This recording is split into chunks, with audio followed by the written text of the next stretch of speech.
Good morning students. Hindi कक्षा में आपका स्वागत है। आज हम पाठ 3 पढ़ेंगे जिसका नाम है उपभोक्तावाद की संस्कृति।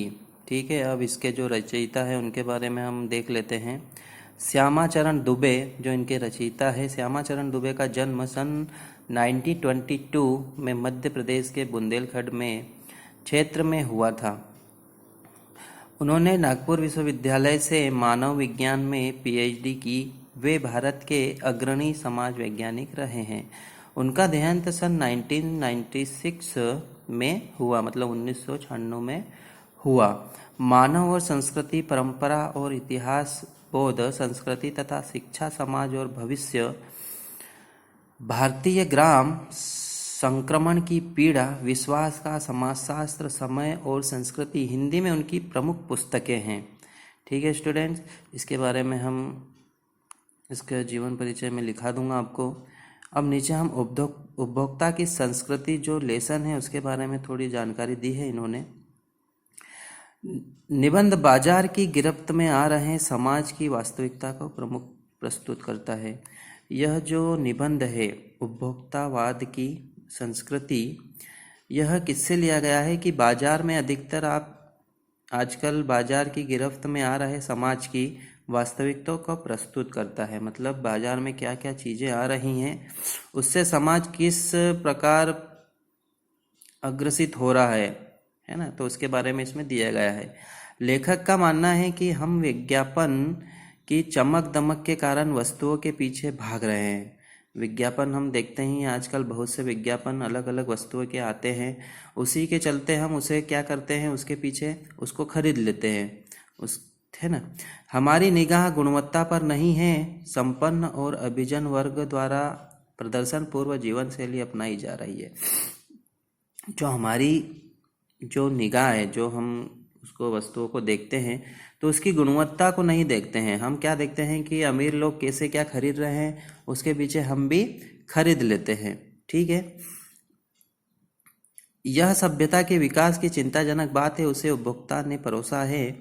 लेखक की यह बात महत्वपूर्ण है कि जैसे जैसे यह दिखावे की संस्कृति फैलेगी, सामाजिक अशांति और विषमता भी बढ़ेगी। लेखक यह कहता है कि अगर इसी प्रकार दिखावे की संस्कृति फैली समाज में तो समाज अशांति और विषमता की ओर बढ़ेगा। अब हम लेसन पाठ पे आते हैं। धीरे धीरे सब कुछ बदल रहा है। एक नई जीवन शैली अपना वर्चस्व स्थापित कर रही है। उसके साथ आ रहा है एक नया जीवन दर्शन, उपभोक्तावाद का दर्शन। उत्पादन बढ़ाने पर जोर है चारों ओर, मतलब चारों ओर उत्पादन बढ़ाने पे जोर है, वस्तुओं का उत्पादन। ठीक है, यह उत्पादन आपके लिए है, आपके भोग के लिए है, आपके सुख के लिए है। सुख की व्याख्या बदल गई है। आजकल सुख की व्याख्या क्या हो गई है, बदल गई है। उपभोग, भोग ही सुख है। भोग और उपभोग ही क्या है, सुख हो गया है। एक सूक्ष्म बदलाव आया है नई स्थिति में। उत्पादक तो आपके लिए है, पर आप यह भूल जाते हैं कि जाने अनजाने आज के माहौल में आपका चरित्र भी बदल रहा है और आप उत्पाद को समर्पित होते जा रहे हैं। जो भी नई नई वस्तु उत्पादित हो रही है तो आप उसमें ही समर्पित हो रहे हैं, आप अपने आप को भूलते जा रहे हैं। ठीक है, विलासिता की सामग्रियों से बाजार भरा पड़ा है जो किसी काम की नहीं है। अगर वो बहुत सी वस्तु ऐसी जो है जिसको हम नहीं खरीदे, है ना, उसका उपयोग नहीं करें तो भी हमारा जीवन यापन हो सकता है। लेकिन हम क्या करते हैं, जो आपको लुभाने की जी तोड़ कोशिश में निरंतर लगी है, दैनिक जीवन में काम आने वाली वस्तुओं को ही लीजिए। टूथपेस्ट चाहिए, यह दांतों को मोती जैसा चमकीला बनाता है, यह मुंह की दुर्गंध हटाता है, यह मसूड़ों को मजबूत करता है और यह पूर्ण सुरक्षा देता है।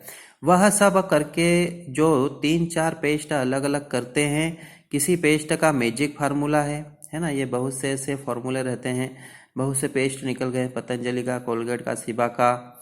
ठीक है, ये ऐसे बहुत से पेस्ट हैं, तो अलग अलग फार्मूले उसमें रहते हैं, अलग अलग वह उसकी क्वालिटी बताते हैं, गुणवत्ता बताते हैं। ठीक है, कोई बबूल या कोई नीम के गुणों से भरपूर होता है, कोई ऋषि मुनियों द्वारा सुकृत या मान्य वनस्पति खनिज तत्वों से मिश्रण से बना है, जो चाहे चुन लीजिए। यदि पेस्ट अच्छा है तो ब्रश भी अच्छा होना चाहिए। हम क्या सोचते हैं कि पेस्ट अच्छा है तो ब्रश भी अच्छे मतलब उसके जो बाल होते हैं वो नरम लूज हो, है ना, ताकि हमको मुंह में लगे नहीं। इसलिए आकार, रंग, बनावट, पहुंच और सफाई की क्षमता में अलग अलग एक से बढ़कर एक होते हैं। मुंह की दुर्गंध से बचने के लिए माउथ वॉश भी होना चाहिए, जरूरी है। सूची और भी लंबी हो सकती है, पर इतनी चीज़ों का ही बिल काफ़ी बड़ा हो जाएगा, क्योंकि आप शायद बहुविज्ञाप्ति और कीमती ब्रांड खरीदने की पसंद करें। सौंदर्य प्रसाधनों की भीड़ तो चमत्कृत कर देने वाली है।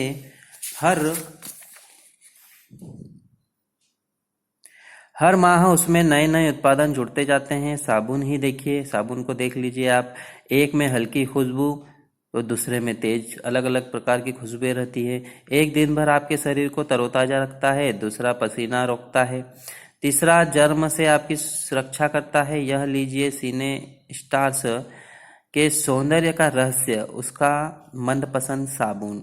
सच्चाई का अर्थ समझना चाहते हैं, यह लीजिए। शरीर को पवित्र रखना चाहते हैं, यह लीजिए। ऐसे आपको विज्ञापन सुनाते हैं, टीवी पर आते हैं, पेपरों में, न्यूज़पेपरों में आपको बताते हैं। यह लीजिए शुद्ध गंगाजल से में बनी साबुन। चमड़ी को नर्म रखने के लिए यह लीजिए, महंगी है ना। ऐसी ऐसी चीज़ें आपको बताते हैं, वह उसकी गुणवत्ता बताते हैं, पर आपके सौंदर्य में निखार ला देगी। सम्भ्रांत महिलाओं की ड्रेसिंग टेबल पर 30-30 हजार की सौंदर्य सामग्री होना तो मामूली बात है। ठीक है, मतलब जो भी अच्छे घर के लोग रहते हैं, अमीर घराने के लोग रहते हैं, उनके टेबल पे 30-30 हजार की सौंदर्य सामग्री, मतलब पेस्ट से लेकर साबुन, क्रीम, पाउडर, यह सभी टेबलों पर रहता है। पेरिस से परफ्यूम मंगाइए, इतना ही और खर्च हो जाएगा। ठीक है, ये प्रतिष्ठा चिन्ह है, समाज में आपकी हैसियत जताते हैं, है ना। ये प्रतिष्ठा किसकी है कि समाज में हमारी हैसियत अच्छी रहे, इसलिए हम ऐसे दिखावे करते हैं। पुरुष भी इस दौड़ में पीछे नहीं है। पहले उनका काम साबुन और तेल से चल जाता था, आफ्टर शेव और कोलोन बाद में आए। अब तो इस सूची में दर्जन 2 दर्जन चीजें और जुड़ गई है। ठीक है, पुरुषों का भी ऐसा ही है, पहले सिर्फ साबुन और तेल में वह काम चला लेते थे, लेकिन अब उनका भी अलग अलग रूप से आवश्यकताएं बढ़ती जा रही है।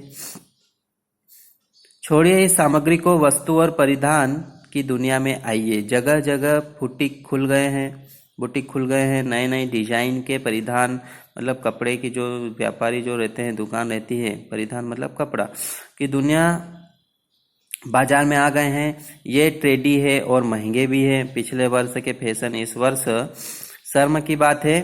घड़ी पहले समय दिखाती थी, उससे यदि यही काम लेना हो तो 400-500 में मिल जाएगी। ठीक है, हैसियत जताने के लिए आप 50-60 हजार के, लाख 1.5 लाख की घड़ी भी ले सकते हैं, अपनी हैसियत के हिसाब से कि यार मैं इतनी सस्ती क्यों ली, महंगी लूँगा तो मेरी हैसियत का पता चलेगा, दिखावा का पता चलेगा कि मैं कैसा व्यक्ति हूँ। ठीक है, संगीत की समझ हो या न हो, कीमती म्यूजिक सिस्टम जरूर होना चाहिए। कोई बात नहीं यदि आप उसे ठीक तरह चला भी ना सकें। कंप्यूटर काम के लिए तो खरीद ही जाते हैं, महज दिखावे के लिए उन्हें खरीदने वालों की संख्या भी कम नहीं है। खाने के लिए 5 सितारा होटल है, वहाँ तो अब विवाह भी होने लगे हैं। बीमार पड़ने पर 5 सितारा अस्पतालों में आइए, और सुख सुविधा और अच्छे इलाज के अतिरिक्त यह अनुभव काफ़ी समय चर्चा का विषय भी रहेगा। पढ़ाई के लिए 5 सितारा पब्लिक स्कूल, शीघ्र ही शायद कॉलेज, यूनिवर्सिटी भी बन जाए। भारत में तो यह स्थिति अभी नहीं आई, पर अमेरिका और यूरोप के कुछ देशों में आप मरने के पहले ही अपने अंतिम संस्कार और अनंत विश्राम का प्रबंध भी कर सकते हैं, एक कीमत पर। ठीक है, आपकी कब्र के आसपास सदा हरी घास होगी, मन चाहे फूल होंगे, चाहे तो वहाँ फव्वारे होंगे, मंद ध्वनि में निरंतर संगीत भी बजेगा, सुनाई देगा। कल भारत में भी यह संभव हो सकता है। अमेरिका में आज जो हो रहा है कल वह भारत में भी आ सकता है। प्रतिष्ठा के अनेक रूप होते हैं, चाहे वे हास्यास्पद ही क्यों न हो। यह है एक छोटी सी झलक उपभोक्तावादी समाज की। ठीक है, मैंने आपको बता दी है। यह विशिष्ट जन का समाज है और सामान्य जन भी इसे ललचाई निगाहों से देखते हैं। जो विशिष्ट जन का समाज है मतलब जो अच्छे व्यक्ति है ना, उनका है। लेकिन जो सामान्य वर्ग के लोग होते हैं वह भी इसको देखकर ललचाते हैं। उनकी दृष्टि में एक विज्ञापन की भाषा में यही है राइट चॉइस बेबी। ठीक है, इसके आगे हम कल पढ़ेंगे।